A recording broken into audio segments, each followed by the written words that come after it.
Buenas noches, muchachos, ¿cómo están? Profe, buenas noches. Buenas noches, ¿Cómo van profe. bien? Bien, gracias. Bueno, listo. Entonces damos inicio a nuestra segunda semana. Pruebas y puesta en marcha de sistemas. ¿Listo? Denme un segundito, ya les comparto aquí pantalla. Ya la están viendo. Vamos acá nuestra semana del día de hoy. ¿Listo? Semana número 2.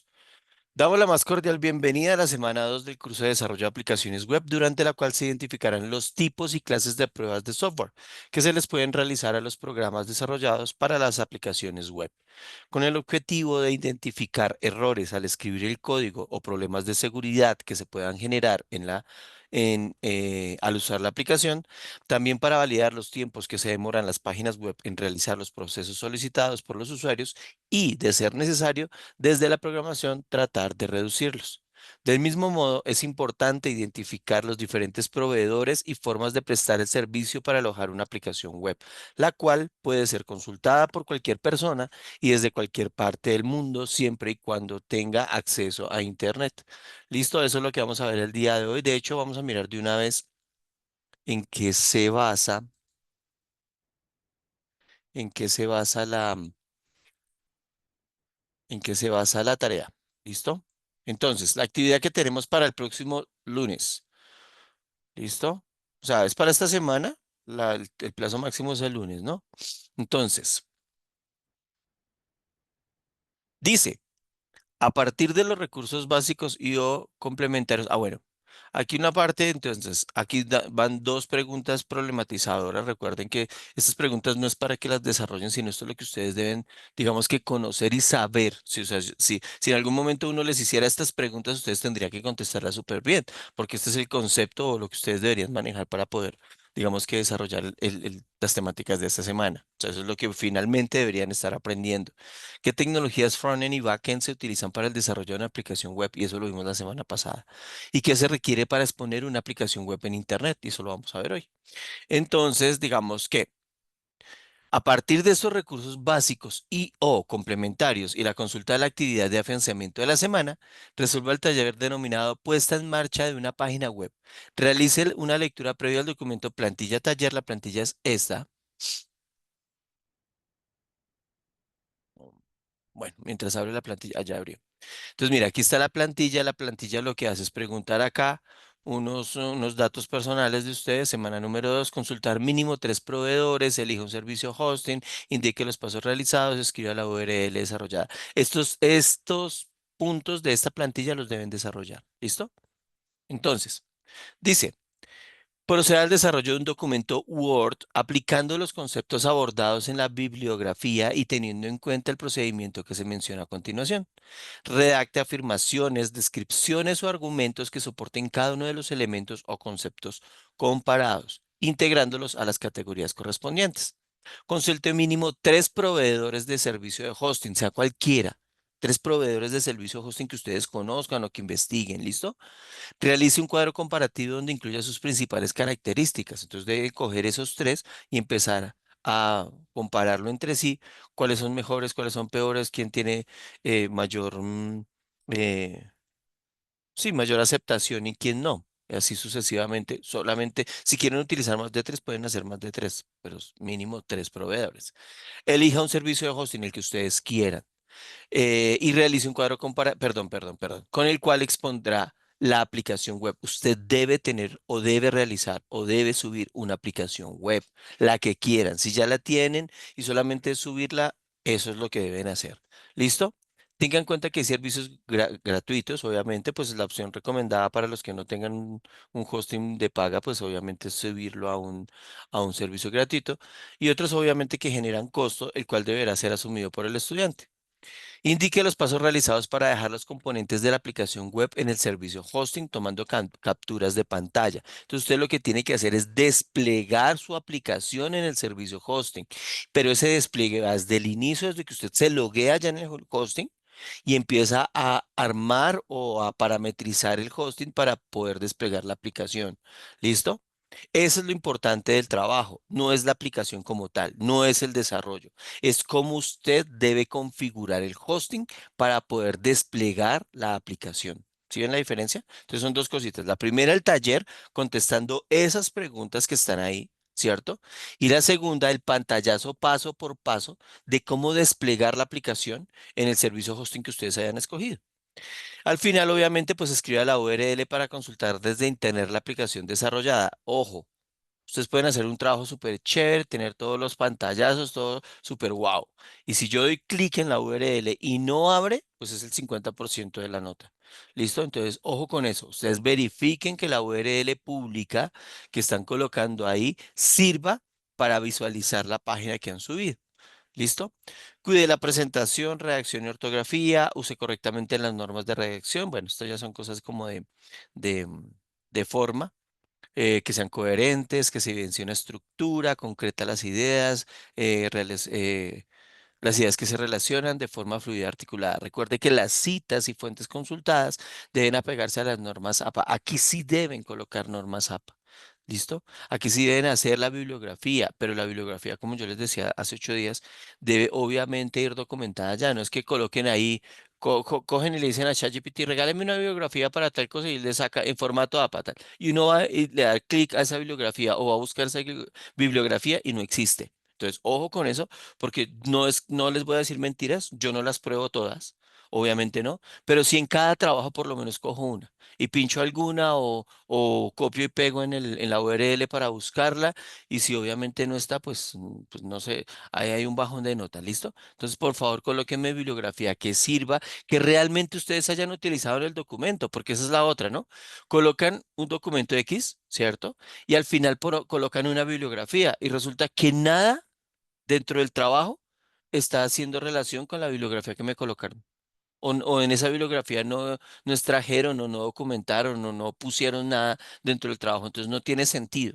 La bibliografía obviamente es de todos los textos ya, digamos que académicos que ustedes utilizaron para desarrollar el trabajo.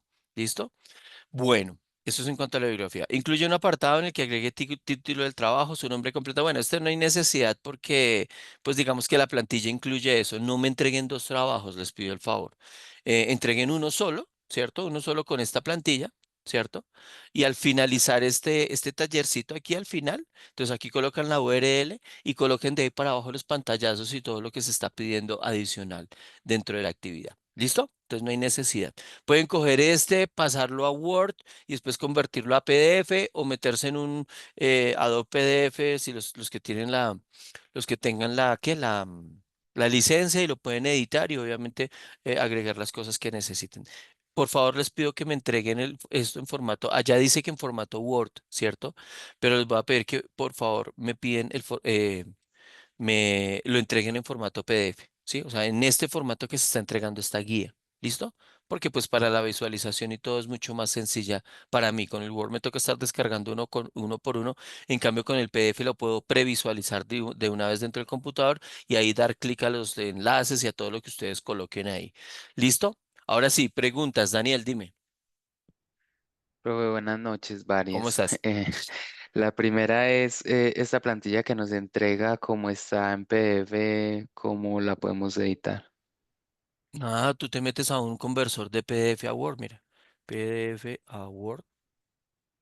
Tun, tun, tun, y aquí hay varias. Ah, No ok, sé, cojan el que quieran y lo convierten a Word y queda exactamente igual como está ahí. Y una vez lo editen, pues lo colocan ahí. ok. Lo pasan a PDF. Y Si no la... tiene, si no, si hay personas que tienen la licencia de Adobe, que a veces de Ajá. pronto en las empresas o en alguna cosa, entonces hay una opcióncito, un botoncito que dice editar. Es que en este computador no lo tengo instalado, pero hay un botoncito que dice editar, entonces ahí les permite editar el PDF. Entonces, digamos que esa es como la manera. ¿Listo? Sí, profe. Y la segunda pregunta es de lo que nos pide ahí de los servicios de hoisting.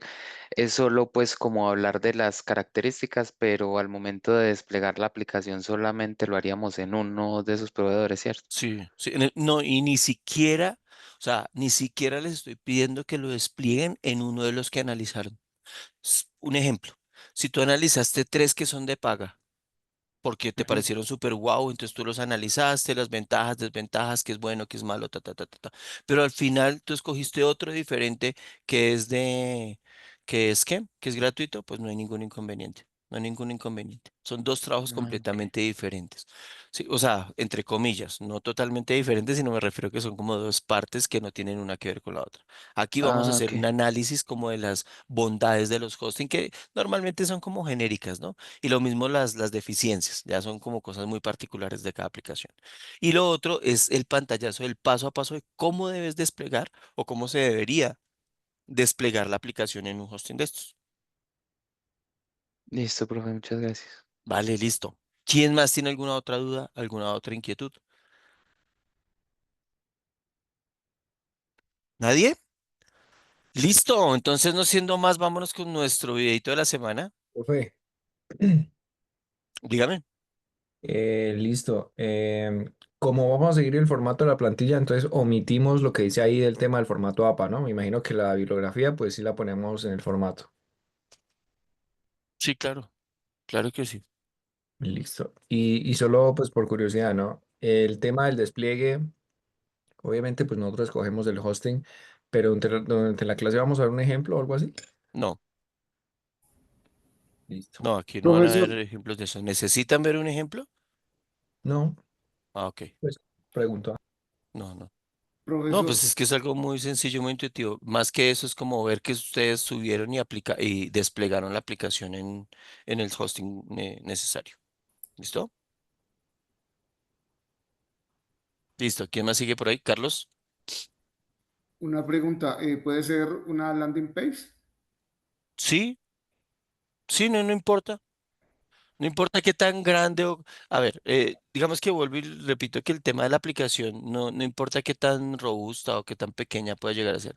Igual si es grandísima o si es pequeña, el despliegue es el mismo. Obviamente que si hay interacción y todo el tema, entonces ya tocará mirar el tema de las bases de datos y son otras cosas completamente diferentes. Pero pues digamos que ese no es el meollo del asunto. El meollo es solamente entrar al hosting como tal y poder desplegar una aplicación o una página web. ¿Listo? Listo, muy gentil. Vale.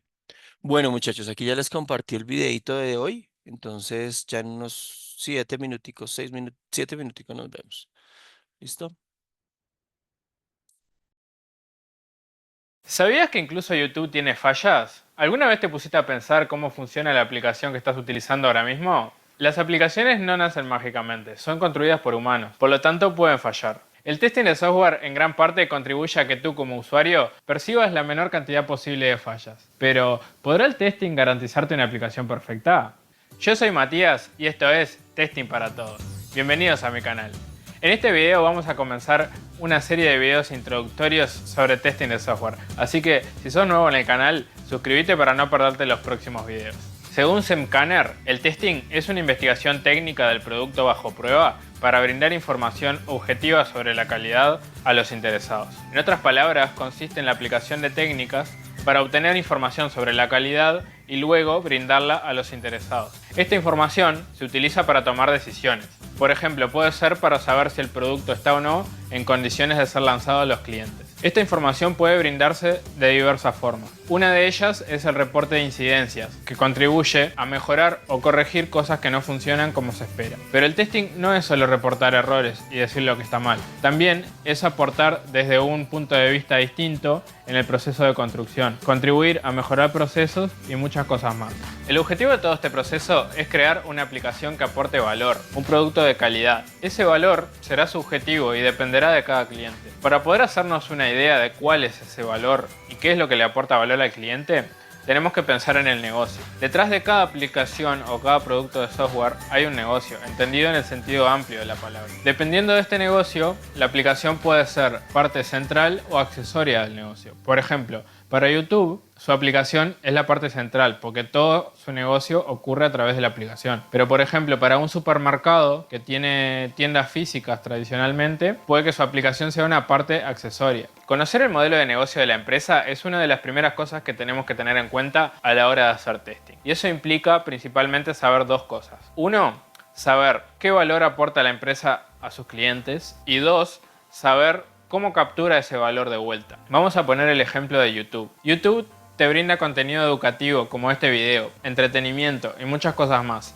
Y a cambio obtiene tu tiempo de atención. Ese tiempo que tú estás viendo videos, ellos lo utilizan para poder vender publicidad y con eso hacen dinero, básicamente. Entonces, sabiendo esas dos cosas, podemos entender cuál es el modelo de negocio principal de la empresa. Sabiendo esto, es fácil darse cuenta que para YouTube lo más importante es que pases la mayor cantidad de tiempo posible viendo contenido. En cambio, tú, cuando entras a YouTube, quieres encontrar lo que estás buscando. Y ahí es cuando los dos objetivos se unen y el negocio funciona. Sabiendo esto, podemos empezar a testear con el negocio en mente y saber qué aporta valor y qué no. Todo lo que potencialmente impida o dificulte la experiencia del cliente al utilizar la app es deseable que no pase cuando la esté utilizando, sino que se corrija o mejore antes. Y ahí es donde el testing hace su trabajo. Siguiendo con el ejemplo anterior de YouTube, vamos a ver un ejemplo práctico. Supongamos que YouTube quiere facilitarle al usuario la posibilidad de volver a encontrar contenido de un creador que le gustó. Entonces para eso decide agregar un botón de suscribirse y define ciertos requisitos que debe cumplir esa funcionalidad. Entonces se va a agregar un botón rojo de suscribirse debajo de los videos. Además, al hacerse clic en ese botón, se va a confirmar al usuario que se suscribió exitosamente al canal.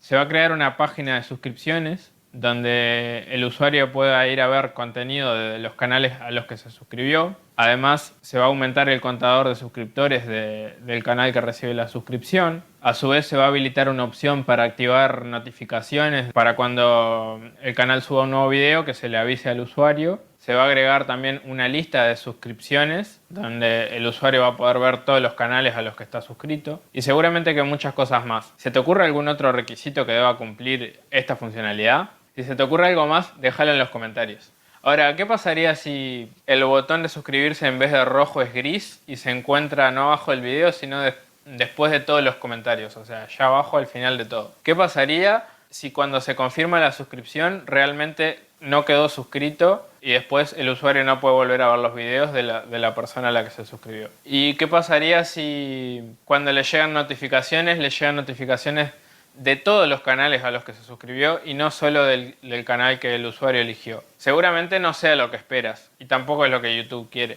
Ahora, imagínate que no te pasa eso solo a ti, sino que le pasa a millones de personas alrededor del mundo, durante varias horas. Todas esas cosas van a tener un impacto gigante en la empresa y le va a hacer perder millones de dólares, porque cada minuto que un usuario no está viendo contenido es menos tiempo que tiene la empresa para poder venderlo a sus anunciantes. Ahora, imagínate que no es YouTube y es otro tipo de empresas. Este tipo de fallas podría incluso llegar a costar vidas. Por eso es muy importante que haya un equipo de personas dedicadas a preguntarse qué pasaría si antes de que la aplicación llegue a manos de los clientes. Lo que se conoce en el rubro como pasar a producción.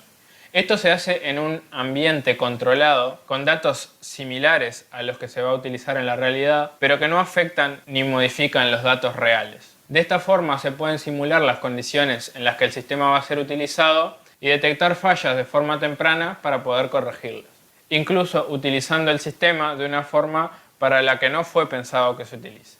El testing no puede garantizar una aplicación perfecta. En la práctica se suele hablar de QA o Quality Assurance como aseguramiento de la calidad. Aunque estos dos términos no son sinónimos, ya que QA implica algo mucho más amplio y más enfocado hacia la mejora de procesos, la realidad es que, más allá de que no sean lo mismo, tanto QA como testing no pueden asegurar al 100% la calidad.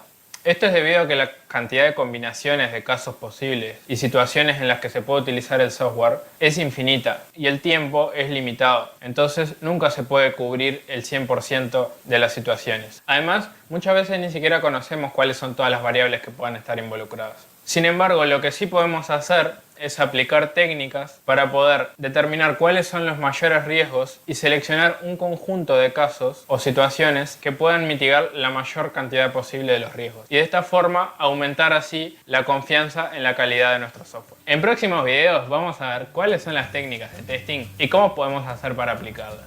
Eso fue todo por hoy. Si te gustó el video, dale a me gusta y suscríbete al canal para no perderte los siguientes videos. Bienvenido al mundo del testing. Bienvenido a Testing para Todos.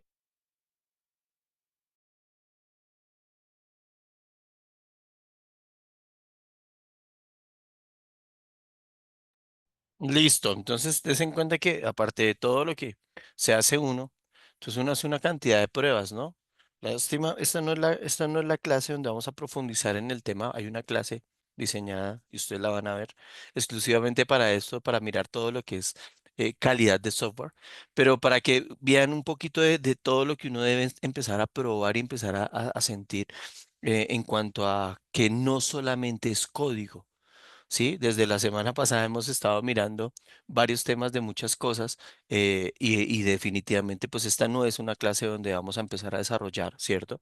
Pero sí debemos entender todo lo que conlleva el poder apalancar y el poder de alguna manera fortalecer las bases para que un buen código tenga un buen funcionamiento. Y no solamente depende obviamente de un refinamiento bastante conciso y bastante eficiente del código, pero adicionalmente a eso es el tema del hosting, es el tema de las pruebas, es el tema de los requisitos del usuario, es el tema del mismo despliegue, del mismo lenguaje que se va a utilizar para desarrollar los servidores o los tipos de procedimientos y procesadores que se deben de alguna manera escoger para poder hacer funcionar el código. Entonces, des en cuenta y los iré llevando por ese mundo donde eh, eh, tenemos que tomar decisiones de pronto a veces mucho más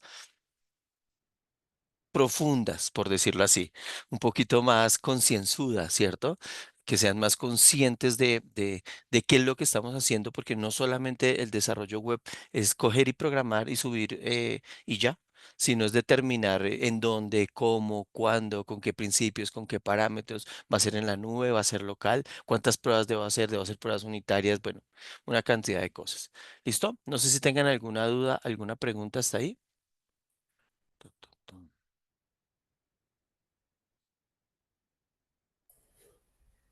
No, señor. Ninguno. Listo, aquí estoy abriendo las diapositivas, pruebas y puestas en marcha. Listo.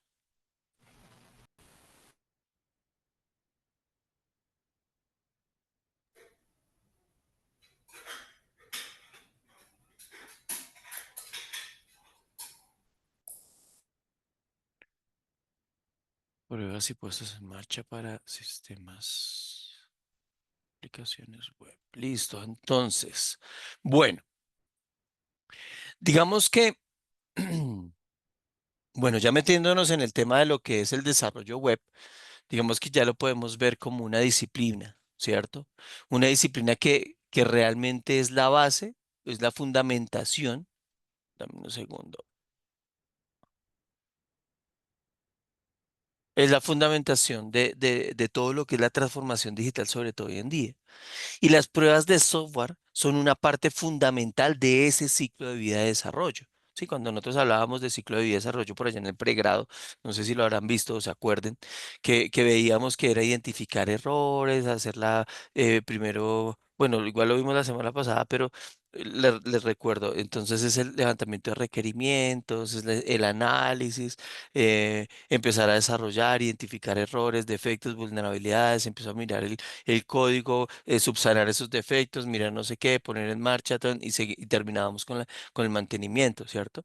Entonces, digamos que puntualmente el tema de las pruebas de software no se limita solamente en detectar los fallos de la funcionalidad, sino que también nos permite de alguna manera evaluar otros aspectos esenciales, como lo son, por ejemplo, la usabilidad, ¿cierto? La seguridad, la capacidad que el software como tal tenga de respuesta ante diferentes cargas de trabajo, ¿cierto? Y la capacidad que tiene de alguna manera para integrarse correctamente con otros sistemas. Más adelante vamos a ver el tema, pero ahí es donde nacen, por ejemplo, las APIs, ¿no? Sí, los microservicios y todo este tipo de tecnologías, entre comillas, modernas, porque ya esto está más comercializado que cualquier otra cosa, pero ese es el desarrollo que está hoy en día utilizándose, ¿cierto? Entonces, den en cuenta que no, vuelvo y repito, no es solamente el desarrollo, sino toca empezar a mirar la usabilidad, bueno, qué tan bonito es esto. Yo les decía hace 8 días, ¿se acuerdan que nos entregaban los celulares con un mamotreto así de grande de la guía de usuario? Ahora ya no. Y el software es exactamente igual, ¿cierto? ¿Cómo es la usabilidad? Si es intuitivo, si es seguro, si tiene una capacidad de respuesta acorde a lo que yo necesito, ¿cierto? Y ojo, Cuando yo digo yo necesito, estoy utilizando los dos. Acuérdense que hace 8 días hicimos una definición o una diferenciación de lo que es el cliente y lo que es el usuario final. Y cuando yo digo si es lo que yo necesito, es lo que yo necesito como cliente y es lo que yo necesito como usuario final. ¿M? Entonces, digamos que el propósito principal de hacer las pruebas y todo este tema de la puesta en marcha del producto final es obviamente, sí, que cumpla con los requisitos establecidos desde un principio, pero al mismo tiempo que sea confiable. O sea, que haga lo que tiene que hacer en el momento que sea eficiente, o sea, que sea rápido, veloz, ¿cierto? Y obviamente que sea seguro. Perdón, qué pena. Que no se pierda la información, que no hayan cambios no autorizados de los datos y todo este tipo de cosas. Y obviamente a medida que las aplicaciones web de alguna manera em, eh, se vuelven un tanto más complejas, ¿cierto? Cada vez va siendo un poco más complejas, se deben aprender a integrar de manera dinámica con unos servicios externos, ¿cierto? Y esas pruebas, ¿sí? Que inicialmente eran para el software que yo estaba haciendo, pues también deben adaptarse y evolucionar de tal manera que abarquen esas validaciones, ¿cierto? Desde la comprobación de la lógica del negocio, o sea, lo que hace el software y que tenga que hacer, hasta la evaluación de la seguridad y el rendimiento con entornos estresantes. Por ejemplo, yo hago un software para 500 personas, ¿sí? Sí, un- ¿qué? Una capacidad de reuso de 500 personas, o sea, al mismo tiempo, 500 personas pegadas al software dando clic y haciendo peticiones, ¿cierto? Pero yo no lo voy a dejar para 500 personas, yo lo hago con un remanente de 1000, ¿cierto? Sí, yo no me voy a poner, ay, no, si lo hice para 505, no, uno lo hace con un margen de error ahí, puede ser 1000, pueden ser 200, dependiendo del tipo de aplicación. ¿Por qué? Porque en una prueba estresante, ¿cierto? Por ejemplo, yo siempre coloco los mismos ejemplos, pero es que son los que más se acomodan a este tipo de cosas. Por ejemplo, un software de una universidad en época de matrículas o de un colegio en época de matrículas. O los software de la DIAN, de la Secretaría de Hacienda, todo esto para pagar impuestos en época de impuestos, en época de pago de impuestos, ¿cierto? Entonces, ¿qué va a pasar? Que el software todo el año está ahí. Pero cuando son las fechas finales donde se cierran esos plazos, esos deadline, pues sencillamente va a haber una mayor uso y mayor reuso de la aplicación.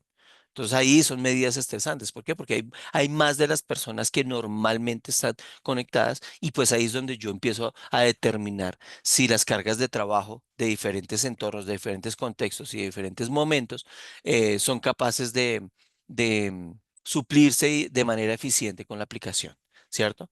Entonces el propósito principal de asegurar, o sea, de las pruebas, es asegurar que el producto final eh, cumpla con los requisitos, ¿ya?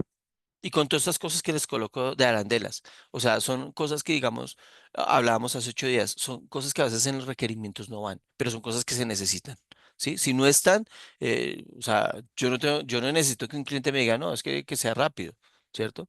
O no, que es que almacene lo que tiene que almacenar. No, eso va por obvias razones, ¿sí? Entonces, si yo voy a la base de datos y almaceno una A, no es que yo vaya a buscarla y encuentre una B, ¿sí? Así de sencillo. Entonces, digamos que la comprobación de la lógica del negocio y de todas estas pruebitas que uno hace adicionalmente al software es lo que me permite a mí valorar si tiene un buen rendimiento, si tiene buena seguridad, si el negocio, pues la lógica del negocio está funcionando como corresponde. Bueno, dentro de las pruebas de software hay un papel o una partecita muy primordial, y es la etapa de la planificación, ¿no? Obviamente, pues hay una validación de requisitos, hay una verificación del diseño, bueno, todo ese tipo de cosas, pero hay una planificación.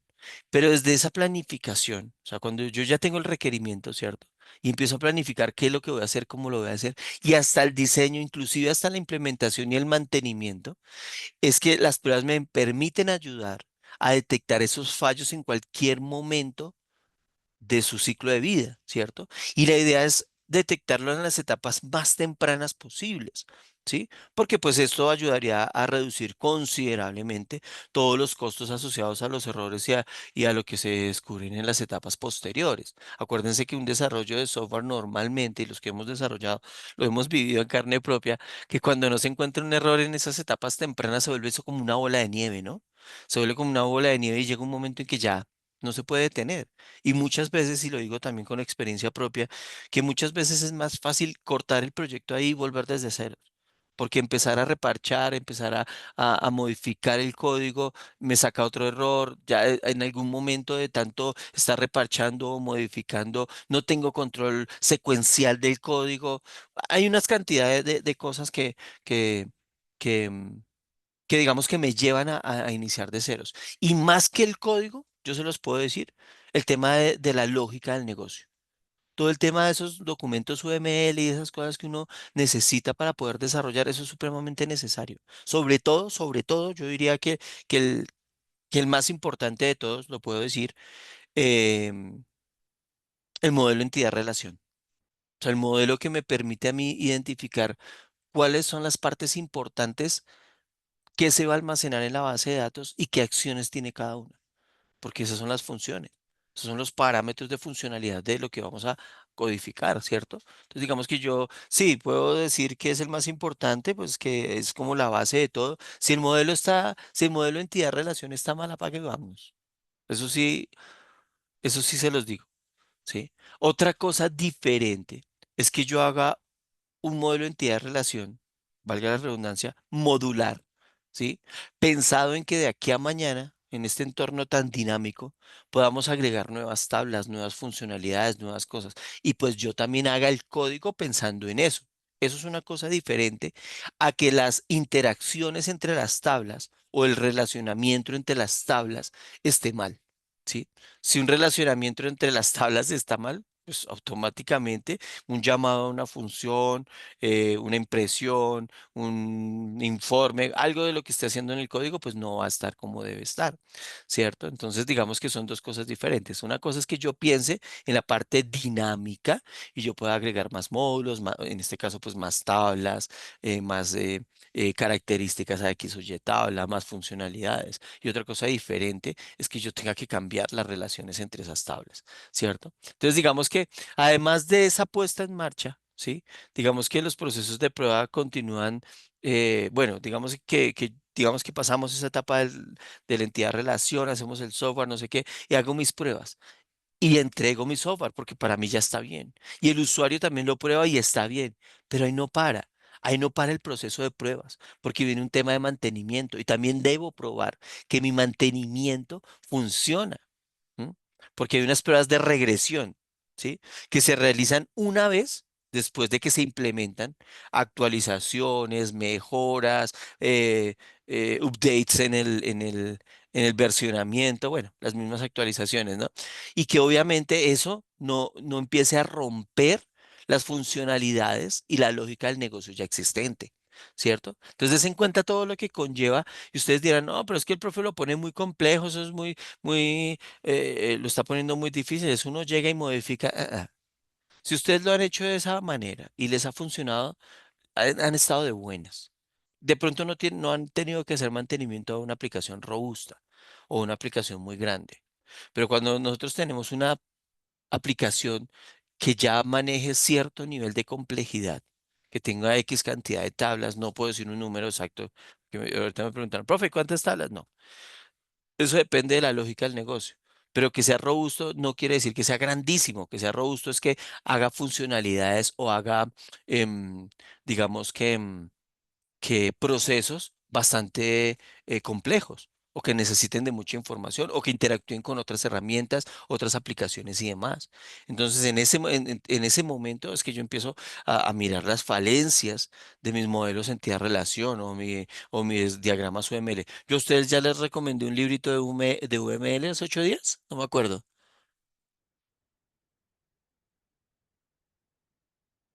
Creo que no, profe. No, no, señor. Creo que no. ¿No? No, profe, no, ¿Qué señor. pasó con ese desatención? Muchachos, hay un libro que pues es viejito, la verdad, pero yo lo amo. Con este aprendí hacer todos los diagramas de UML. Descárguenlo. No son sino 400 y pico de páginas. Léanselo todo. Léanselo todo en los momentos que puedan. Es viejito. Se llama UML en 24 horas y realmente uno no aprende UML en 24 horas, es como una semana, si lo lee completo. Pero lo que les quiero compartir de acá es que están absolutamente todos los modelos UML que se deben desarrollar en una aplicación de software. Están todos, con ejemplos, con explicación, por ejemplo. Aquí está la figura 1, 1.5, diagrama de secuencia UML. ¿Cómo se hace? Aquí está el ejemplo, ¿cierto? ¿Sí? Entonces aquí está diagrama de secuencia, mírenlo. Aquí están todos los diagramas. ¿Qué significa cada figurita, cada flechita, si va punteada, si va rayita, puntico? O sea, todo qué significa. ¿Sí? Porque a veces yo entiendo que para nosotros y sobre todo los que no estamos acostumbrados a hacer este tipo de documentación, pues se nos vuelve un poco complejo. Y muchos de ustedes dirán, pero es que yo nunca he hecho esto. No. El día que ustedes vayan a una licitación grande, y se los digo por experiencia propia, se vayan a una licitación grande, y no estoy hablando de licitación de 150 millones de pesos, de 200 millones, no.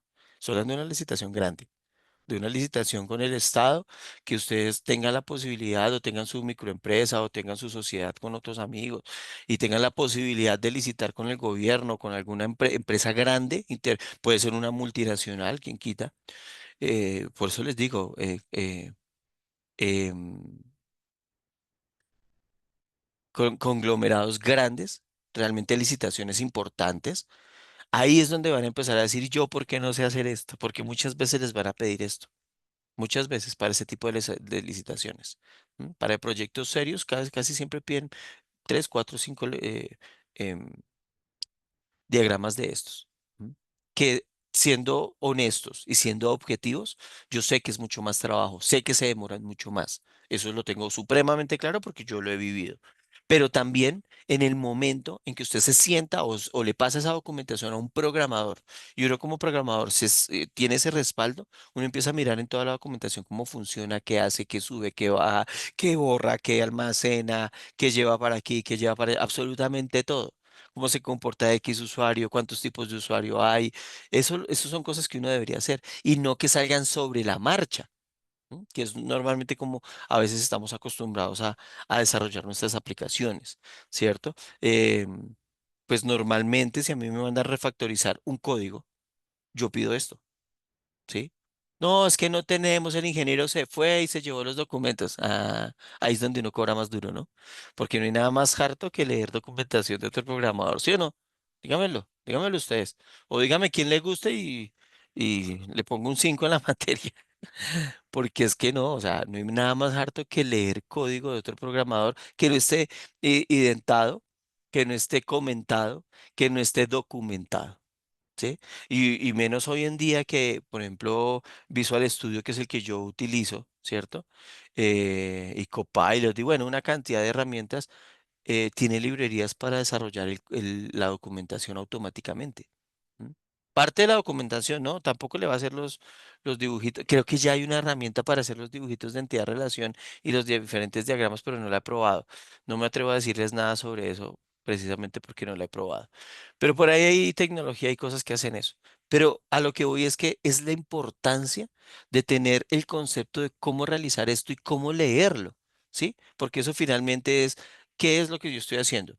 Cogiendo las ideas, los requerimientos, las necesidades de un cliente y convertirla en código fuente.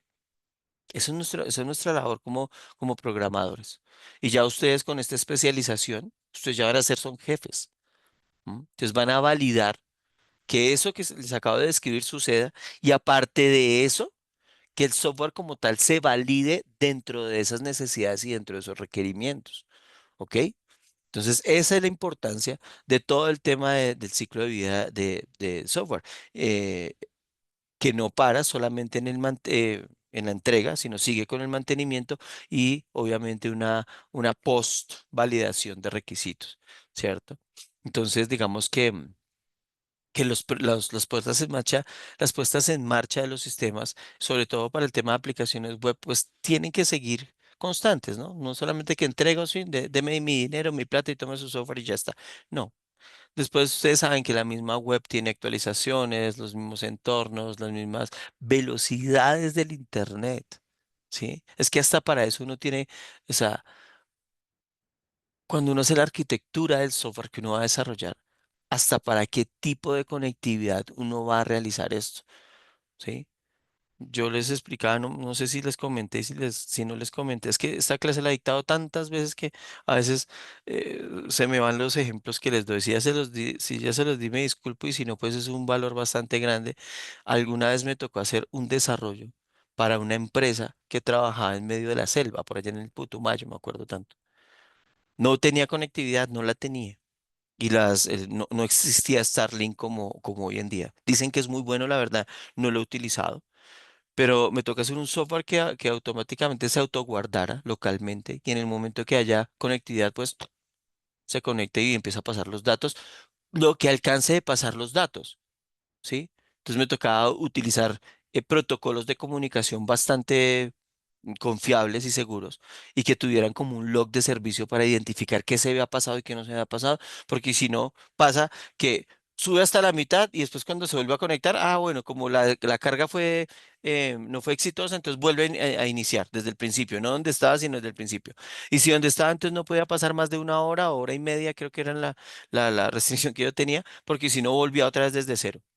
¿M? Entonces, cosas como esas, yo debo desarrollar código para entender cuál va a ser su usabilidad, cuál va a ser su plataforma, cómo se va a conectar y sobre todo si es web, ¿sí?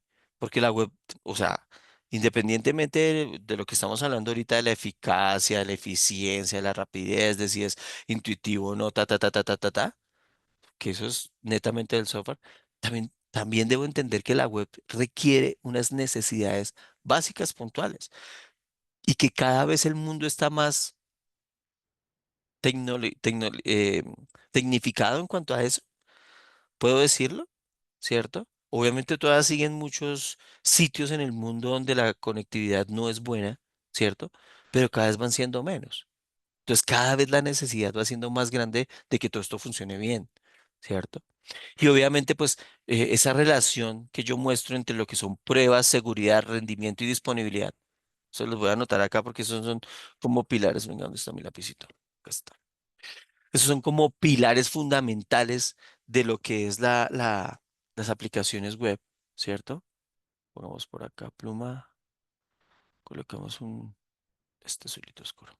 Entonces nosotros hablamos de lo que es, obviamente, las pruebas, ¿cierto? Pero que eso nos lleva, esas pruebas nos llevan a detectar o de alguna manera medir el tema de la seguridad, ¿cierto? Rendimiento y disponibilidad.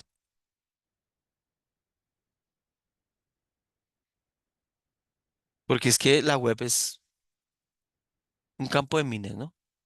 Entonces uno no sabe que está infectado, que no, uno confía es con sus firewalls, sus antivirus, sus mecanismos que tienen de alguna manera sí, de prevenir este tipo de cosas, pero eso no es 100% seguro, ¿sí? No hay nada que sea 100% seguro hoy en día en la web, ¿cierto?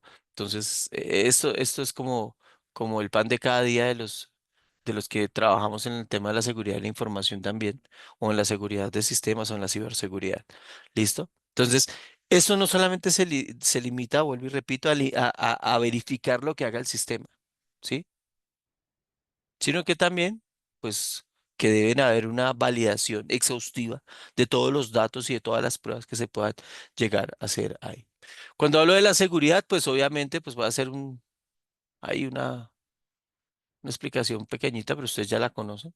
Obviamente que sea, obviamente el tema de la seguridad, lo que estaba hablando ahorita, de las aplicaciones web son un objeto de constante ataque cibernéticos.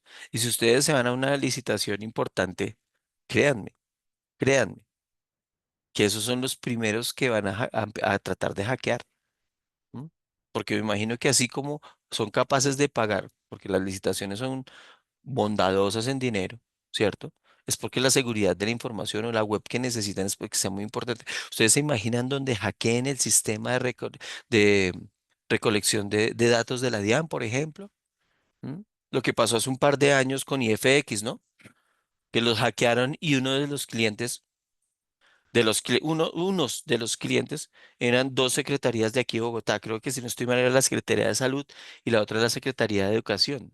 No, la Secretaría de Salud y la Secretaría, no me acuerdo qué otra. Creo que fue la de Hacienda. Bueno, habían dos secretarías involucradas, ya fue un par de añitos, unos 5 o 6 añitos, no sé si ustedes se acuerdan o escucharon del tema, que lo hackearon y FX perdió toda la información, se la secuestraron toda la información y empezaron a pedir criptomonedas. Y ese es el tipo de trabajos, digo yo, o de errores, digo yo, rodacabezas, ¿no? ¿A cuántas personas echaron de IFX por haber dejado abierta esa vulnerabilidad? Porque eso no pasó en un día, olvídense. La información de toda esa cantidad de usuarios, por lo menos le pongo yo unos 6 meses estando el virus ahí adentro, sacando y sacando, sacando, sacando información. ¿Sí? Entonces, ese tipo de cosas las dejo yo de alguna manera como programador. Así no sea mi especialidad, yo tengo que garantizarlo, ¿cierto? Entonces ya tengo que empezar a mirar, ya tengo que empezar a mirar otro profesional que me colabore con el tema, si es que yo no lo tengo claro. ¿M? Entonces, des en cuenta que todo este tema de pruebas y puesta en marcha de sistemas para aplicaciones web requiere una cantidad de conocimientos que a veces nosotros mismos no los tenemos y no tenemos por qué tenerlos tampoco. Si lo tenemos, fabuloso, somos ingenieros supremamente completos, ¿sí? Supremamente multidisciplinares, pero de eso sabemos muy pocos, la verdad, ¿sí? Y escasamente nos limitamos a entender lo que siempre manejamos. O díganme ustedes, eh, si ustedes no se volvieron duros en un programa, en un lenguaje de programación, porque le dieron a ese programa hasta que ya, perdón la expresión, pero le supo a cacho, ¿sí o no? Entonces ya después uno empieza a trabajar otros y otros, entonces ya uno va abriendo el portafolio y el protocolo, perdón, protocolo no, el portafolio de servicios y de lenguajes que uno es capaz de modificar y de hacer. Y si empezamos a desplegar, entonces por ejemplo, a mí me pasó, yo ya hoy en día me encanta programar, me encanta sobre todo hacer aplicaciones desde cero. Pero hacer mantenimientos y esas cosas yo ya, a mí personalmente no me gusta. Pero es que yo ya estoy metido en el mundo de la infraestructura. Entonces a mí pregúntenme por una Amazon Web Service, por un Google Cloud, por un AWS, ¿cierto? O a un Azure, ¿cierto? ¿En qué tengo que desplegarlo? Y qué, ay, si necesito un data lake, o qué es lo que necesito que vamos a desplegar, sí, todo ese tipo de cosas. Porque ya uno empieza a manejar eso y dependiendo de los sistemas o de los lenguajes de programación que uno utilice, uno ya puede hacer recomendaciones con relación a dónde los pueden de alguna manera desplegar. Entonces, a eso me refiero con la seguridad. Y obviamente todo lo que más implica, ¿no? O sea, esto era la parte que no es obvia. Y lo obvio, pues obviamente el tema que no tengan acceso a las bases de datos, que no puedan hackear las contraseñas, que, ¿qué más me invento yo? ¿Qué más se inventaron los hackers? Bueno, tumbar la disponibilidad del servidor, ¿sí? Entonces, en cuenta que ya como especialistas en este cuento, ya tenemos que mirar una cantidad de cosas mucho más holística, holísticamente hablando, ¿cierto? Mucho más genéricas y que más grandes que me permitan de alguna manera garantizar todo este tipo de cosas. En cuanto al rendimiento, pues obviamente que los usuarios puedan ingresar a las aplicaciones en diferentes dispositivos. ¿Sí? Y ojo porque bajo énfasis en ese dispositivo, porque es que hoy en día ya no solamente tenemos el PC de escritorio y el laptop, no, ya no.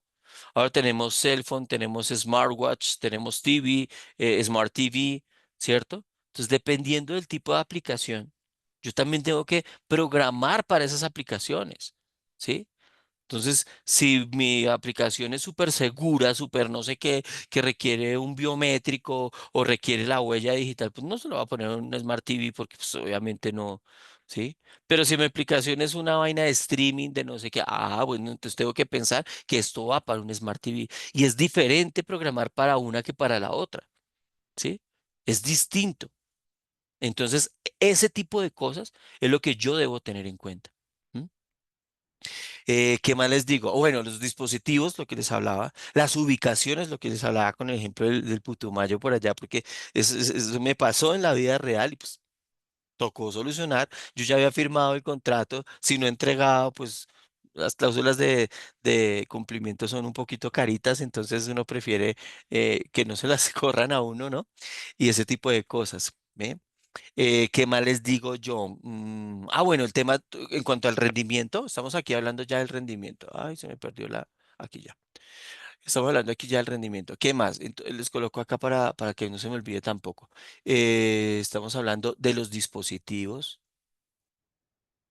Estamos hablando de las dispositivos, de las ubicaciones, de las pruebas de estrés, o sea, los test de conectividad, ¿sí? Esos test es necesario. Pruebas de carga y estrés se llaman esas. Que obviamente pues eleven la experiencia del usuario a algo que se necesite, ¿cierto? No, o sea, tampoco uno se va a ir, no, es que a mí me pidieron el software para 500 usuarios conectados en reuso y yo lo hice para 1000. ¿Por qué lo hizo para 1000? No, porque me levanté con ganas de hacerlo para más. No, eso tampoco es así. Es que ustedes sí tengan un margen, ¿cierto?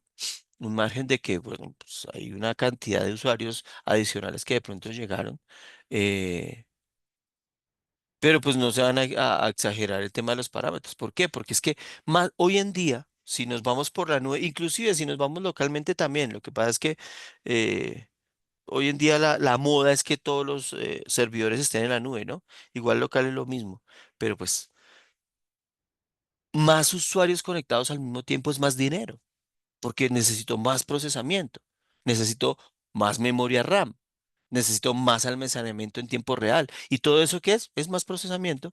O sea, necesito un procesador más grande. ¿M? Entonces, si es para un equipo local, pues necesito comprar un procesador más grande, que es más costoso. Y si lo estoy desplegando en Amazon Web Service, en Azure, en Google Cloud, lo que sea, pues obviamente requiere de un servicio que me dé ese reuso. Y obviamente, pues va a valer más plata, ¿cierto? Entonces, tampoco es que yo me vaya con esos márgenes tan grandes porque pues no vale la pena, ¿cierto? No vale la pena. Y es ni menos ni mucho, pero pues que esté en una línea media, obviamente atendiendo inicialmente los requerimientos básicos que el usuario o el cliente solicitó y pues ya dándole como un margencito ahí como de error para que no nos quede, no quedemos mal con nuestras con las aplicaciones. ¿Listo? Eso en cuanto al rendimiento. Y en cuanto a la disponibilidad,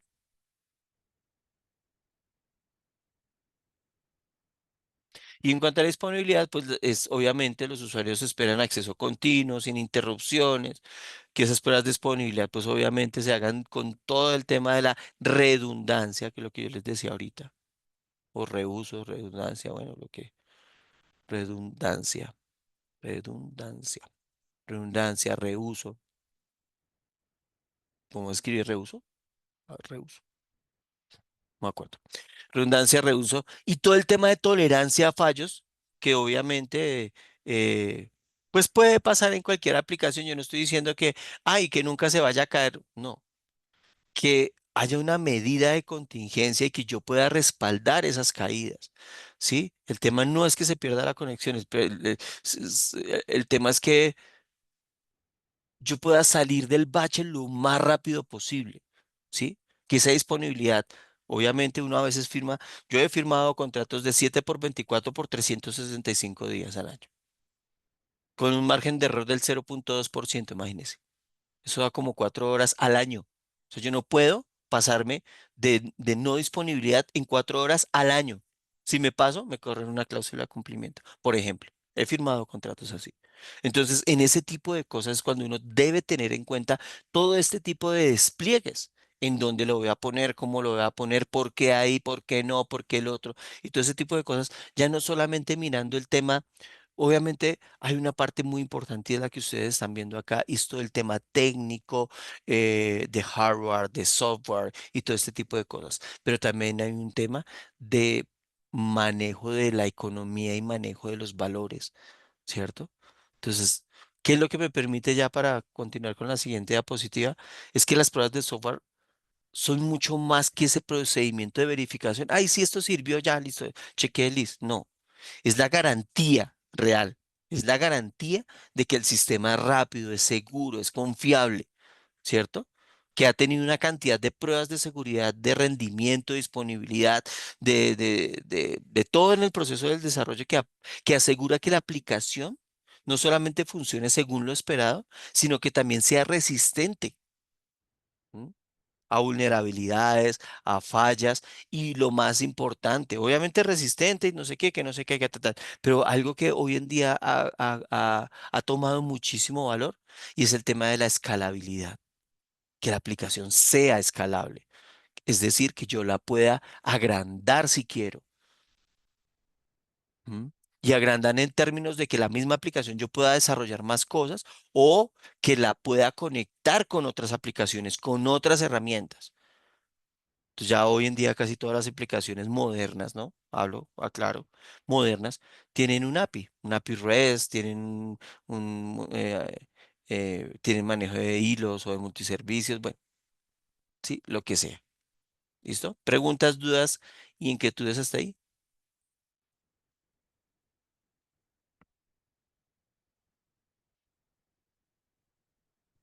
No, ¿No señor. ninguna? No, Listo. señor, muy ¿Qué claro. son las pruebas de software entonces? Las pruebas de software son un proceso sistemático, ¿sí? Cuando hablo de sistemático es que es paso a paso, que busca validar y verificar que un sistema de software cumple con los requisitos establecidos y funciona correctamente. Esta es la básica, ¿no? Esta es la definición básica que va complementada con toda la carreta que les acabo de dar, ¿no?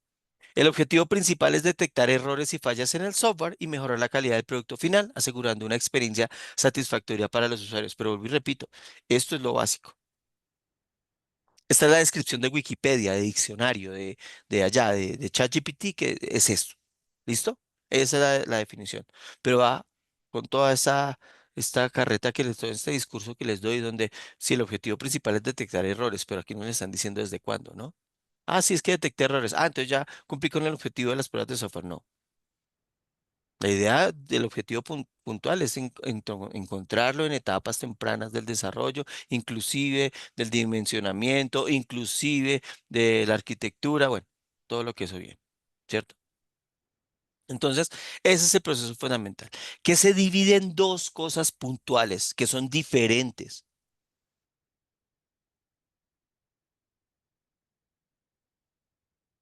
concepto, pero son dos cosas diferentes. Entonces, la definición técnica puede abordar todo esto que tenemos ahí, pero es un proceso puntualmente de validación y verificación, ¿cierto?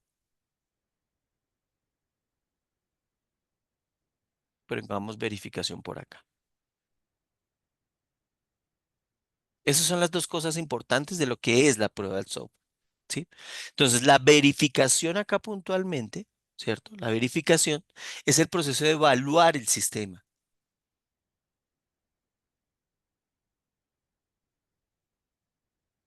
Entonces, yo aquí evalúo el sistema. En cada etapa del ciclo de vida, ¿cierto? Evalúo el sistema. En cada etapa. Entonces, en cada etapa soy capaz de evaluar para garantizar que cada parte que yo estoy haciendo se construya correctamente, según las especificaciones del requerimiento, de lo que el cliente quiere, etcétera, ¿cierto? En otras palabras, la verificación me contesta a mí o me hace la pregunta, ¿cierto? Me indica si estamos construyendo,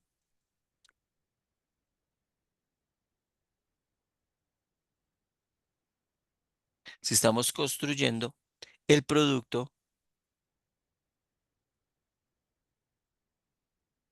Esto quedó horrible, pero ustedes me entienden.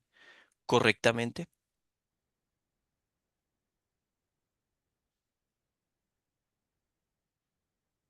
¿Listo? ¿Estamos construyendo el producto correctamente? Eso es lo que me va a contestar a mí el tema de verificación dentro del software. ¿Listo? Y la validación se refiere ya al producto final. El que yo tanto les estoy diciendo que garantice que cumple las necesidades. Miren que los objetivos que se establecieron fueron tales. Miren que los usuarios finales quieren tal. Mira que el cliente tal, que los stakeholders, que bueno, todo el mundo que esté metido ahí. ¿Cierto? Entonces, la validación, ¿cierto? La validación evalúa el producto. Por eso lo coloco aquí aparte, como la idea principal. Miren, aquí evalúo el sistema, pero aquí evalúo el producto. Bien, evalúo el producto, ¿m? Para ver que cumpla con las necesidades.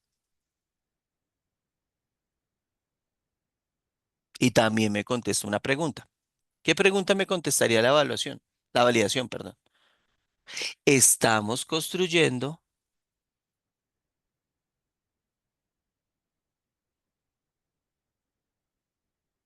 el producto adecuado. ¿M? Entonces, ambos procesos realmente son complementarios, ¿no? O sea, la idea es que no, que porque hice uno no hago el otro, no. Son necesarios para asegurar eso que hablábamos en el video, la calidad del software. Son necesarios, ¿sí? Pero esa verificación se enfoca en la consistencia técnica, ¿ven? ¿Por qué? Porque estoy hablando del sistema, la verificación, consistencia técnica y el cumplimiento de todas sus especificaciones, mientras que la validación se concentra es en la funcionalidad real del sistema. ¿M? Y partiendo de una cosa bastante clave y es la expectativa del cliente en usuario. A veces es más sencillo, a veces, y eso depende de los casos, pero a veces es más chévere dependiendo, ¿no? Cuando el cliente es alguien que sepa, otro ingeniero de sistemas que me está pidiendo una aplicación. Entonces, digamos que los conceptos de pronto son más claros, tiene más claro qué es lo que se debe hacer y cómo se debe hacer, ¿cierto? A veces, a veces. A veces las personas de común y corriente, los mortales, no los que somos ingenieros, sino los mortales, mentiras, ya los que son, que no tienen conocimiento técnico, a veces tienen tan muy bien estructurada su idea que son capaces de hacérnosla entender. Pero sea que nos las digan o sea que no nos la digan, nosotros estamos en la obligación de traducir eso. Porque nosotros se supone que somos los que sabemos del cuento.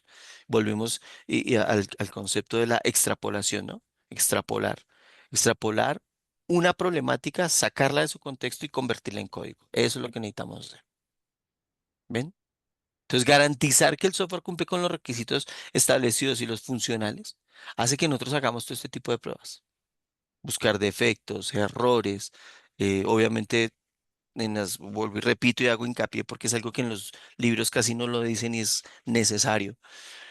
eh, Encontrar todo esto en las etapas tempranas del desarrollo. ¿Sí? Ojalá, ojalá, ojalá en el análisis. Ya después de que yo empiezo a programar, ¿sí? Entre más temprano son menos las pérdidas, tanto para el cliente como para nosotros. ¿Sí? Entonces, de eso es que se trata este cuento de la validación y la verificación. ¿Sí? Preguntas, dudas, inquietudes, ¿no? Listo. Y nos metimos un poquito entonces en el tema de lo que estábamos hablando en el video. Entonces, para poder que esto tenga, digamos que una significancia un poco más relevante dentro de la fase de desarrollo, hay una gestión de calidad que es el famoso QA, la gestión de calidad, ¿sí? Que es una parte, yo diría que integral dentro del proceso del desarrollo de software, porque garantiza que el producto final cumpla con los estándares de calidad, ¿sí? Y uno de los estándares de calidad, obviamente, es la satisfacción del cliente, ¿sí?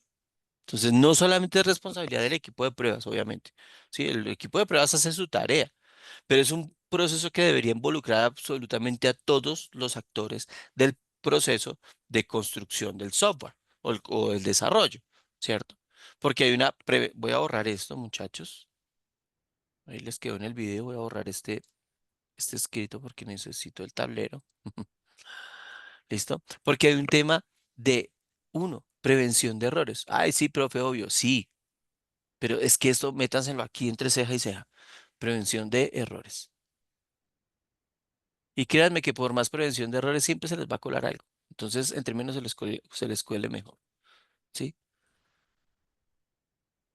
Mm. Porque yo aquí en prevención de errores manejo mucho una metodología que es la entrega continua y la integración continua. Eso es un principio básico. No sé si los hayan visto por ahí, el CICD. ¿Mm? Continuación, por sus siglas en inglés, ¿no? Con integración continua y entrega continua, ¿sí? Entonces, yo hago la integración y la entrego. Hago la integración y la entrego. Hago la integración y la entrego. O sea, cada vez que haga algo que funcionalmente es significativo, ¿no? No es que ponga una variable y la entrego, no. Hago una funcionalidad, lo entrego, ¿sí?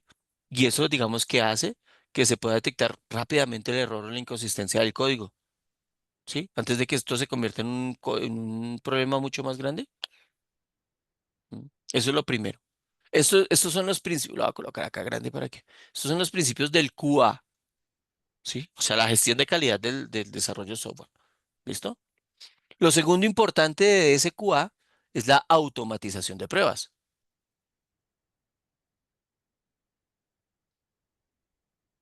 Por eso les digo, esta clase no dicta eso, pero quiero que sepan que hay muchas herramientas que me permiten a mí automatizar esas pruebas. Hay unas que se llaman, por ejemplo, hay una que llama que yo utilizo mucho que es la JUnit, ¿sí?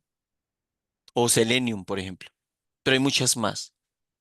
Entonces lo que hace es asegurar que obviamente el software se mantenga estable y empieza a tener herramientas automatizadas que me permiten de alguna manera validar cada parte del proceso de la calidad del software, ¿cierto?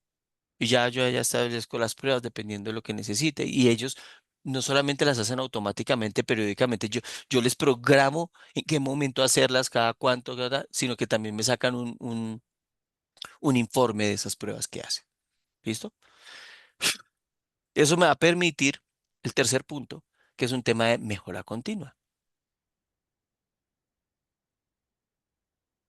¿sí? Entonces, obviamente hay una mejora constante del producto, porque pues obviamente si hago una funcionalidad y la entrego, pues, y me corrigen o me hacen feedback de eso, pues lo corrijo, ¿cierto? Entonces, una mejora continua y no más, no tanto continua, sino constante, ¿sí? Que es constante del producto. ¿Mm? Entonces, el equipo puede ajustar el proceso de desarrollo rápido, ¿sí? Cambiar de dirección si se necesita. Y obviamente, pues, en ese orden, esa mejora continua hace que, que, que, mm, que el desarrollo pues sea mucho más robusto, mucho más seguro. ¿Mm? Otra cosa que me trae acá es lo que yo tanto les digo. Uno sufre mucho por esto cuando uno es jefe. Reducción de costos. Ya saben por qué. Desafortunadamente todo esto se convierte en plata, ¿sí?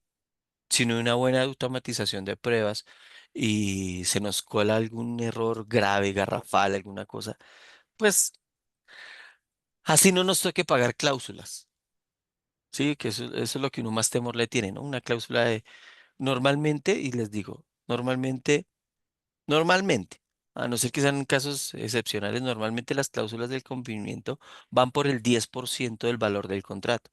Entonces, ustedes hacen un contrato por 300 millones de pesos, pues tienen que pagar 30 millones de pesos.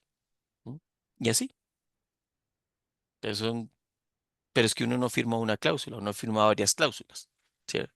La cláusula de cumplimiento con fecha, con horario, con calidad, bueno, hay muchas. Y cuando a uno le corren una cláusula, no es que le corran una, literalmente una, no, le corren varias, ¿sí? Entonces, ese es el problema, ¿sí? Entonces, la reducción de costos, obviamente, creo que sobra decir todo el tema de que sí, que las etapas tempranas del desarrollo, no es que, pero así no nos toque pagar esas famosas cláusulas de los contratos. Pues si algo toca volverlo a hacer, a mí me toca pagarle más plata al programador. Y si no es empleado mío, si no es un compañero mío, pues ese loco se va a gastar más tiempo volviendo a hacer algo que ya había entregado. Y pues va a dejar otras tareas de no hacer y muy seguramente me las van a sobrecargar a mí o al revés. Bueno, muchas cosas pasan dentro de las dinámicas de las oficinas, ¿cierto? Y eso finalmente ¿en qué se traduce? En dinero. En dinero, todo eso es dinero. ¿M? Entonces, digamos que la gestión de la calidad sí ayuda a minimizar esa cantidad de incidentes que afectan de alguna manera la experiencia del usuario. ¿Por qué la experiencia del usuario? Porque yo le diga, vea, aquí le entrego esto y eso no sirve. El cliente no va a ser muy contento. Ay, sí, qué chévere, eso no me sirvió. No, va a estar molesto. Tú me dijiste que por más polite que sean, ¿cierto? Te lo van a devolver y te van a decir, no, es que yo te pedí esto y no vas a estar muy contento. Y muy seguramente ya se genera una resistencia para la siguiente entrega y lo primero que me van a preguntar es, ¿ya corrigió esto? ¿Ya corrigió lo otro? ¿Mm? Pues de eso es que se trata. Y por último, en CQA hay un tema de cumplimiento de normativas.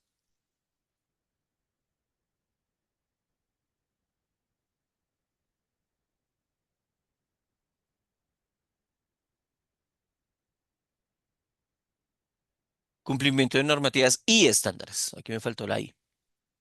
Listo, cumplimiento de normativas y estándares. Claro, cuando yo hago QA, pues obviamente hay un tema normativo que no solamente me lo da la norma. Puede ser la ISO 27000, la 31000, la ISO 9000, la que sea, no importa.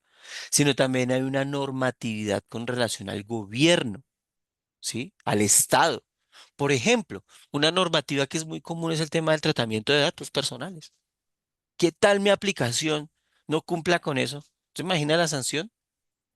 ¿Sí? Y la sanción no me la pone la empresa, no me la pone el cliente, no me la pone el usuario final. La sanción me lo pone, perdón, un ente gubernamental que se fijó que mi aplicación no está cumpliendo con las normativas y estándares. Y eso también se los digo por experiencia propia, depende del país donde estén. Entonces deben conocer, si ustedes van a desarrollar para España, si van a desarrollar para no sé qué, ta, ta. Lo que pasa es que uno normalmente cuando encuentra un trabajo de esos, uno trabaja para una multinacional de desarrollo, ¿cierto? Pero vuelvo y repito, cuando nos vamos para el otro lado y nosotros somos los jefes y nosotros, digamos, de alguna manera licitamos para allá, ¿cierto? O de alguna manera queremos un contrato allá o empezamos a desarrollar software para allá, esto tenemos que tenerlo en cuenta en la parametrización y en el diseño del desarrollo. Porque como les digo, ¿qué tal sea algo importante que no lo metamos? Y por allá al final del desarrollo, ya cuando voy a encontrar o cuando voy a entregar, encuentro que no, que es que tocaba entregar tal cosa y eso en qué me implica, y lo primero que uno se pregunta, ¿no? ¿Eso en qué me implica el refactoramiento de mi código fuente? ¿Mm? Entonces a veces se puede hacer súper fácil y no hay ningún problema, uno pone otra capa, precisamente porque a veces es tan dinámica la cosa que funciona, pero a veces definitivamente no. Entonces, des en cuenta lo importante que es todo este tema de calidad dentro de las fases de desarrollo y de entrega. Obviamente también obviamente dentro del levantamiento de requerimientos, ¿cierto? Porque es donde me doy cuenta, venga, ¿qué es lo que necesito? ¿Cómo lo necesito? ¿Cuándo lo necesito? ¿Por qué lo necesito? Y después, ¿qué voy a usar? ¿Cómo lo voy a usar? ¿Dónde lo voy a usar? ¿Sí ven? Todo eso es desarrollo de software. Todo eso, ¿sí? Y obviamente hoy en día que todo es web. Sí, ahora son muy poquitas las aplicaciones que uno tiene en escritorio.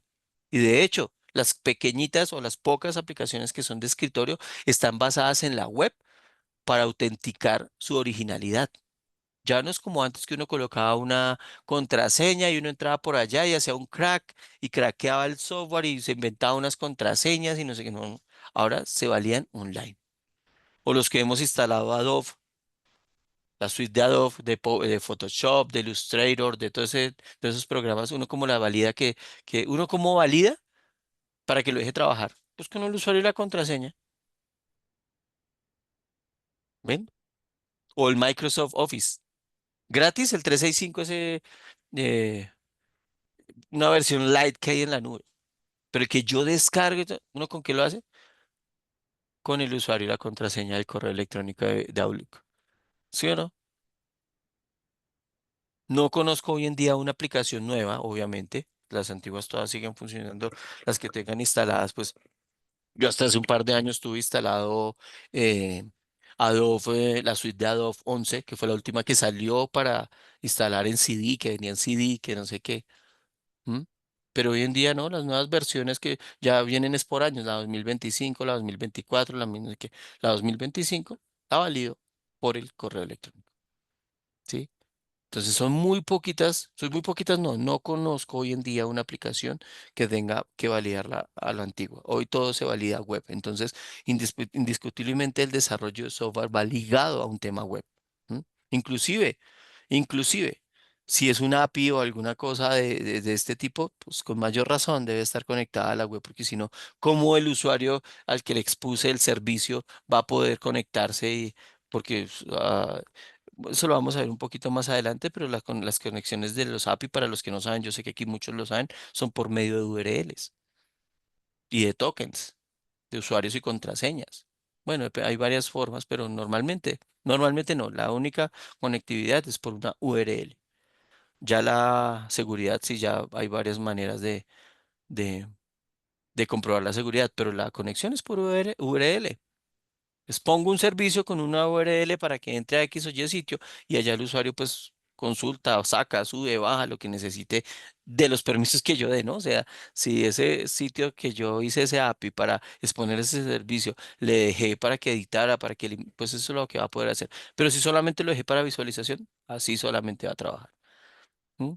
Entonces, des en cuenta que todas estas cosas y esta normatividad, o entre comillas, la gestión de calidad dentro de QA, dentro de las fases de desarrollo del software, es supremamente importante porque cada una me permite dar, digamos que, mm, sí, como dar toda esa validación y toda esa verificación de la que hablábamos hace un momento. Son como pasos, metodologías, protocolos mucho más contundentes en el momento de validar si un software funciona para lo que necesito que funcione o no. ¿Listo? ¿Preguntas, dudas, inquietudes?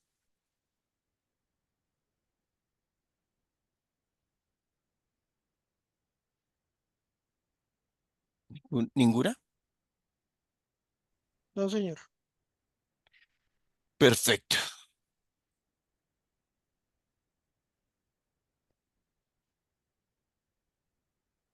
Y por último, para irnos a descansar hoy lunes, es el tema de tipos de pruebas de software.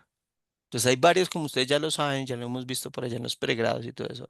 Necesitamos conocer qué tipos de software o qué tipos de pruebas de software necesitamos aplicar. Y yo les diré a ustedes que todas. Es necesario. Es necesario hacerlo porque ahorita ya como se les voy a explicar, viene desde lo más pequeño hasta lo más grande, ¿sí? Sin cometer el error y sin comerme o pasarme por alto alguna de esas fases. Necesito evaluar todo el tema de software sin mirar más allá de lo que es objetivo, ¿no? ¿Sí? Entonces, unas de las tipos de pruebas son estas que ustedes ven ahí, las pruebas de caja negra. Evalúan la funcionalidad del software sin considerar su estructura interna. Se centran en el comportamiento externo, en las entradas y salidas del sistema. ¿Se acuerdan cuando ustedes, eh, ¿se acuerdan cuando ustedes por allá empezaron a ver programación o de alguna manera veían programación en la universidad y les decían, es que programar es una cajita acá donde entran unos inputs y aquí les salen, aquí hacen una manipulación, una transformación y aquí salen unos outputs? Pues aquí es exactamente lo mismo. Yo las pruebas, los tipos de prueba de caja negra, lo que hacen es validar que esto se haga. Aquí no les importa nada de eso. ¿Qué fue lo que entró y si lo que está saliendo es lo que se necesita? Esas son las pruebas de caja negra. No consideran su estructura interna. Obviamente son las más utilizadas porque son las más fáciles de verificar, ¿no? ¿Sí? No, no se tiene acceso al código fuente, no se tiene acceso a la estructura interna de la aplicación, ¿cierto? Nada de eso. Los testers o las personas que se enfocan únicamente a hacer este tipo de pruebas solamente verifican qué entradas tienen y qué salidas del sistema tienen, o sea, cómo responde la aplicación ante la interacción con el usuario. Punto. ¿Cumple con los requisitos funcionales? ¿La aplicación realiza la tarea que se supone que debe hacer? Yo le metí un 5 y un 3 y sacó un 10. ¿Está bien? No. O sí, ¿por qué? Tiene que ser una multiplicación, una división, una potenciación. ¿Qué tiene que hacer? Tal cosa. Una suma. 5 y 3 da 8. Y aquí me está botando un 10. No, entonces no está bien. Eso es una prueba de caja negra. ¿Sí? Que las funciones, que las funcionalidades cumplen con los requerimientos establecidos. Solamente miro los inputs y cojo los outputs y ya, verifico si lo que entra es consistente con lo que sale. Ya, no más. ¿Mm?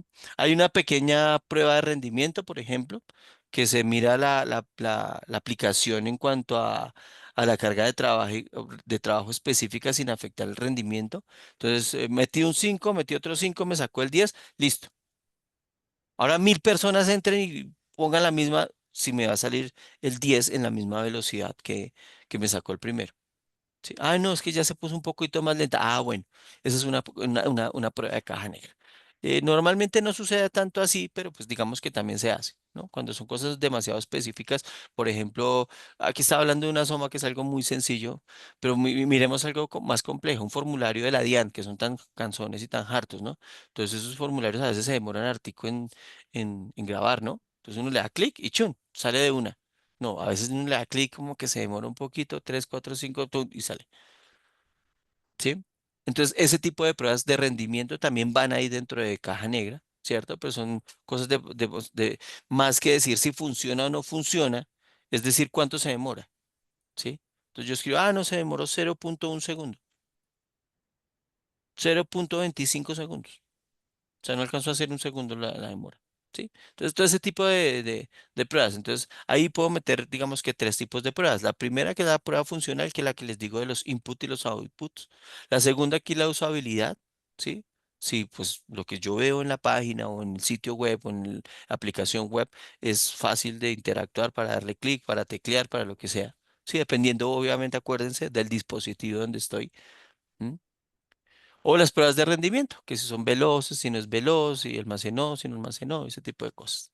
¿Listo? Entonces esas pruebas de caja negra son útiles cuando yo necesito mirar la interacción con el usuario, entre el usuario y la interfaz. Ya, punto. No tengo acceso al código, vuelvo y repito, no tengo acceso a la arquitectura, nada, nada de eso. Eso no, no va. ¿Preguntas? Bueno. No, señor. Cuando trabajo el Mentira. siguiente, ok, perfecto. Cuando trabajo el siguiente tipo de pruebas, voy a utilizar las pruebas de caja blanca. Entonces, las pruebas de caja blanca analizan el código fuente y la estructura interna del software. Se enfocan en las rutas del código, las condiciones de las ramas y la lógica del sistema. Ah, ya. Es un contraste ya con la caja negra, ¿cierto? ¿Por qué? Porque se centran en toda la evaluación interna del software ya. Entonces ya hay unos testers especializados que tienen acceso al código completo, ¿cierto? A la arquitectura interna, ¿sí? Y este tipo de pruebas determinan o quiere es como analizar cómo el software está estructurado, cómo interactúan los módulos, si el código sigue mejores prácticas de desarrollo o no. ¿M? Hay una materia que yo dictaba hace un par de años en pregrado, no sé si todavía la dicten, refinamiento de software. Entonces, ¿cómo hacer que el código realmente sea efectivo? Porque vuelvo y repito, ustedes o nosotros, porque yo también lo hacía, yo programaba todo en un solo documento, en un solo archivo. ¿M? Pero resulta que después ya me enseñaron el modelo vista controlador, entonces yo ya dividía ese archivo, aquí la conexión de la base de datos, aquí el frontend, aquí el backend, aquí las llaves de acceso, aquí no sé qué tal. Entonces yo empezaba a participar eso por carpetas. Y tiene un main, perdón. Y en ese main, pues llamaba absolutamente todo para que se ejecutara y no sé qué, ta. ¿M? Ahora, ¿ese código está bien hecho? ¿Es rápido, es accesible, tiene las mejores eh, prácticas? Hoy en día, por ejemplo, yo trabajo con sockets. Es una tecnología que se usa para que la conexión, sobre todo para la validación en inventarios, en contraseñas, sea mucho más rápida. ¿M?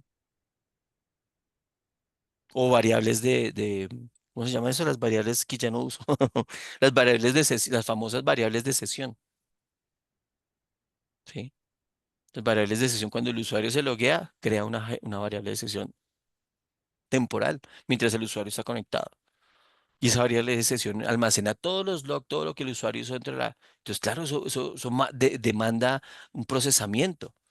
Y más si el software es más grande, pues obviamente más procesamiento porque esa variable de usuario va a tener interacción con muchas partes del software. Entonces, todo eso se va a almacenar, todo eso se va a, a requerir un procesamiento mucho más robusto, ¿cierto? Entonces, el objetivo principal de este tipo de pruebas es verificar que ese software, como les estoy diciendo, esté bien construido, que no tenga errores de programación y sobre todo errores de programación que me afecten la vulnerabilidad o la seguridad, eh, pues en el funcionamiento, que me comprometan el funcionamiento, ¿no?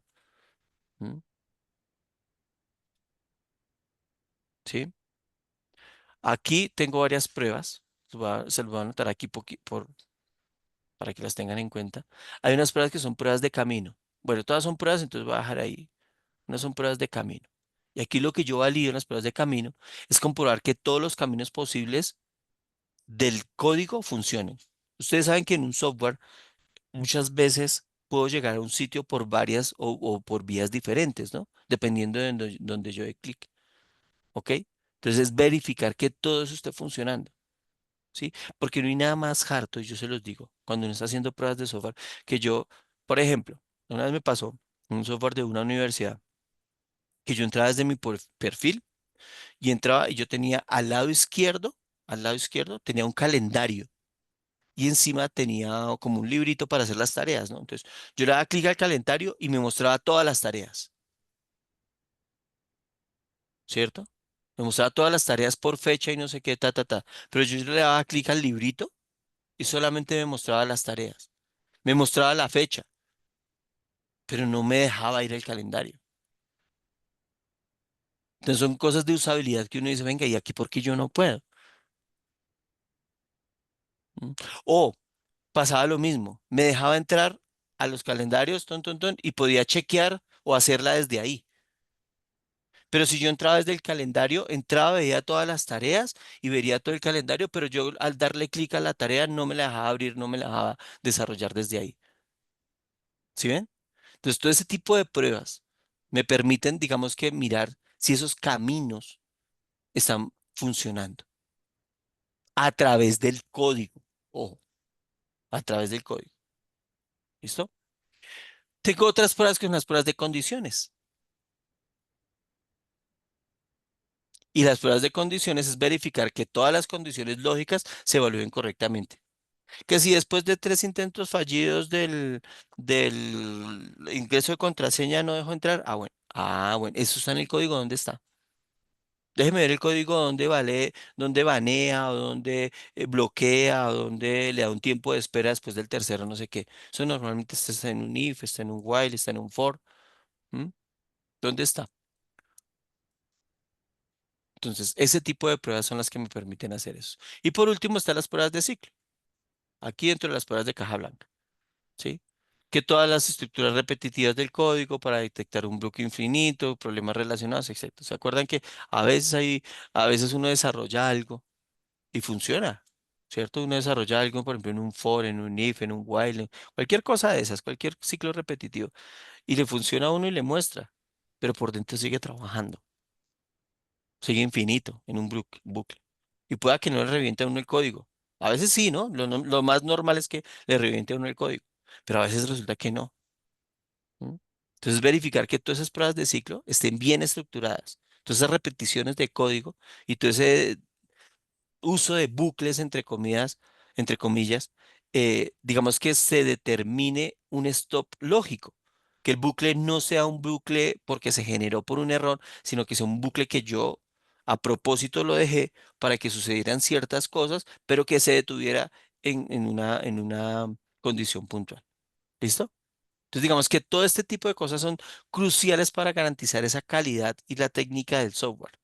Entonces, las pruebas funcionales. Ah, me faltaron las pruebas de caja gris. Esas pruebas de caja gris combinan las de caja negra y las de caja blanca. ¿Listo?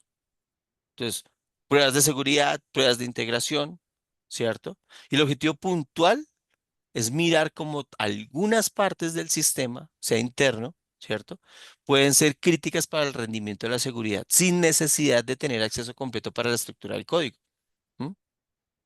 Comprobaciones funcionales, detalles, digamos que de alguna manera internos específicos con aplicaciones comunes, ¿cierto? Pruebas de seguridad, pruebas de integración, ¿sí? De seguridad, que no me deje inyectar código SQL para hackearlo. De integración, que las URLs esas que digo que están, verifiquen el usuario y la contraseña cuando otra API se quiera conectar. ¿M? Entonces, no hay necesidad de revisar líneas de código puntuales, pero ya sé que si puedo hackear es porque algo en el entorno SQL no lo estoy haciendo. Ah, bueno, entonces necesito utilizar otra vaina diferente en la validación del usuario y la contraseña. En las pruebas de integración, no, es que ojo porque esta URL está abierta y no pues, lo está dejando entrar y modificar y borrar y salir. ¿M? Y no, yo quiero solamente que entre y verifique, pero no me pueda editar ni eliminar nada. Esos son ese tipo de pruebas. Entonces, ten en cuenta que es como la mitad y la mitad, pero no necesito estar mirando todo el código para saber que es que el API está mal hecho. ¿M? No necesito mirar todo el código para determinar que la validación de la contraseña está mal hecha. ¿M? Entonces, digamos que ahí está el tema de las pruebas de caja gris, que son útiles cuando de alguna manera yo conozco ya ciertos detalles del sistema, ¿no? Por ejemplo, en el tema de las API, en el tema de de las contraseñas. Hay cosas mucho más complejas, obviamente, pero aquí se los digo rápidamente y con estos dos conceptos, pues para que lo cojan así en el aire y lo entiendan supremamente bien, ¿cierto? Pero ojo, esas pruebas gris, de caja gris, se hacen cuando yo conozco de alguna manera detalles del sistema. No tengo visibilidad completa del código, pero sí conozco algo de su arquitectura, cómo funciona X módulo con X módulo, ¿sí? No, que es que cuando le doy clic al punto, al botón PS, el botón PS, pues me manda PC, me manda no, tengo un error 404. Entonces, ¿qué es? No hay conectividad. No hay disponibilidad. Entonces, ¿qué es? ¿Es el servidor allá del banco o es aquí? Entonces, des en cuenta, sé que hay un error ahí, no tengo acceso al código, pero sé que algo está mal funcionando en el API del PC, ¿sí? Del pago online. ¿Listo? Bueno, muchachos, esto era lo que tenía para decirles el día de hoy. Espero hayan aprendido un montón. Espero que, que nos veamos dentro de 8 días y lo mismo la entrega de la actividad para el próximo lunes. ¿Listo? Muchachos, les mando un abrazo y que tengan un feliz resto de noche. Listo, profe, muchas gracias. Listo, Todo profe, muy bien, vale, listo. gracias. Gracias. Bueno, Hasta luego. bueno, chao, chao. Muchas Gracias, gracias. buenas noches. Muchas gracias. Muy amable por el tiempo. Gracias, profe. Buenas noches. Bueno, que estén muy bien. Hasta luego, profe, gracias. Una feliz noche, profe, muchas gracias.